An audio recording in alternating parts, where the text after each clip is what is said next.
Yo, what is up guys, and welcome back to Crown Review 47, and today we're having a look at the Mutant Trio, but most commonly known by their leader as the Mutant Master.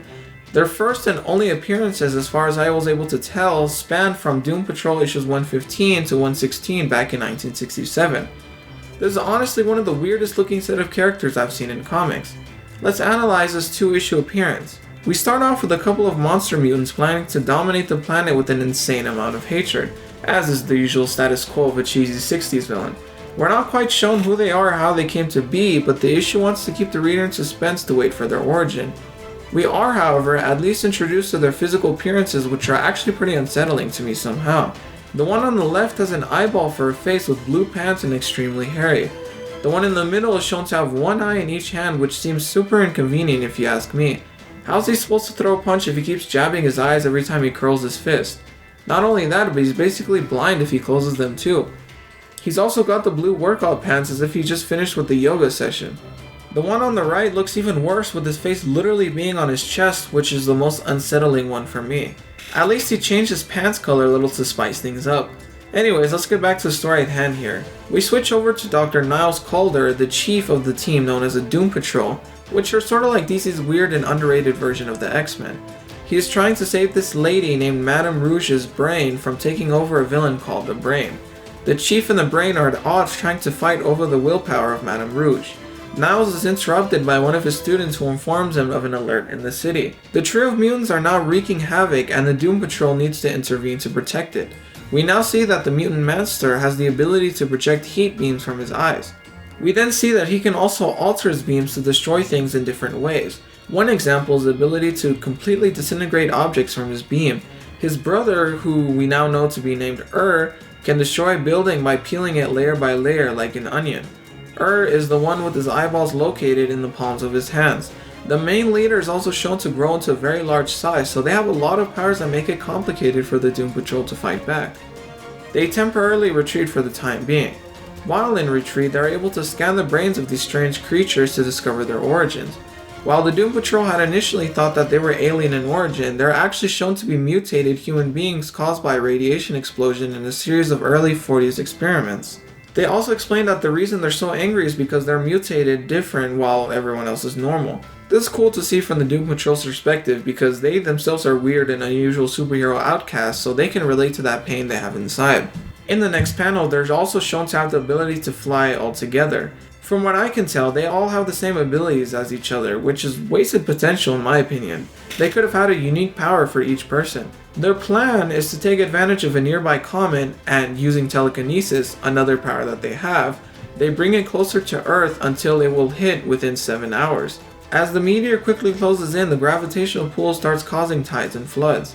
Going back to Madame Rouge's struggle, she is able to break free from her mind control and assist the Doom Patrol. Half of the team arrives on the scene, but they are quickly defeated. Here we learn that the leader's name is Yor, and that they left Rita Farr, a member of the Doom Patrol, alive for some reason instead of going ahead and killing her. We move on to issue 116, where the floods are getting worse and there are fires across the whole planet. Among the long list of other powers that we have already gone through in these 2 issues, they can also render a person unconscious by simply touching them slightly. The Doom Patrol is now serious about fighting these mutants, and they have a rematch, this time with more people on the team. After a while of fighting each other, the mutants go somewhere else to continue bringing the giant meteor to Earth. Also, one weird thing I want to mention is that they have a Mad Magazine cameo for some reason, to which I guess it's slipping in a little advertisement within the comic. Anyways, through all the chaos, the mutants attract the attention of a UFO, to which an alien arrives. He tells the mutants that on his planet they can be free to roam without being judged, however they would be slaves. He explains that being a slave there is not so bad, so the mutants give his offer some thought. This makes one of the mutants realize that they are freer on Earth than anywhere else, so he changed his mind and decided that he wanted to save Earth. This logic to me really doesn't make much sense, but this was a comic in the 60s, so I guess we could forgive it. Anyways, his brothers were not quite so on board with the idea, but they joined him anyway so that they can also stick together. They decided to save the Earth by destroying the meteor, which also ended up destroying them too. We also see that this so-called alien was actually the chief of the Doom Patrol, who only pretended to be an alien so that the mutants would have a change of heart and save our planet. His plan was a success, and that's how the story ended. That's basically the most 60s way you can make a comic book story.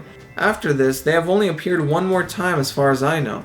They appeared in the Batman the Brave and the Bold cartoon, which is a cartoon based on the Silver Age of comics. They appeared in an episode titled The Last Patrol, where the Doom Patrol have retired after an incident years ago in Paris. Batman needed to recruit every member of the Doom Patrol again after all those years. He eventually recruited Rita Farr, who can grow and extend her body. Along with Batman, they confronted the Mutant Trio, who weren't really shown with their full powers.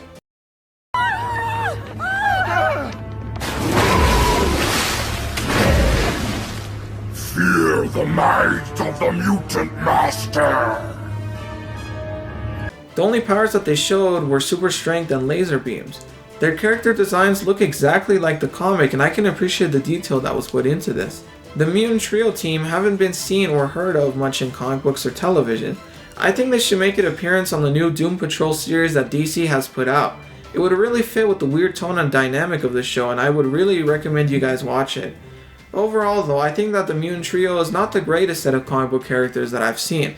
I feel like they're very boring and lackluster villains that don't really have much potential in my opinion. They barely have any appearances either, so that makes me wonder if they were even popular at all or the Doom Patrol series wasn't selling too many comics at the time.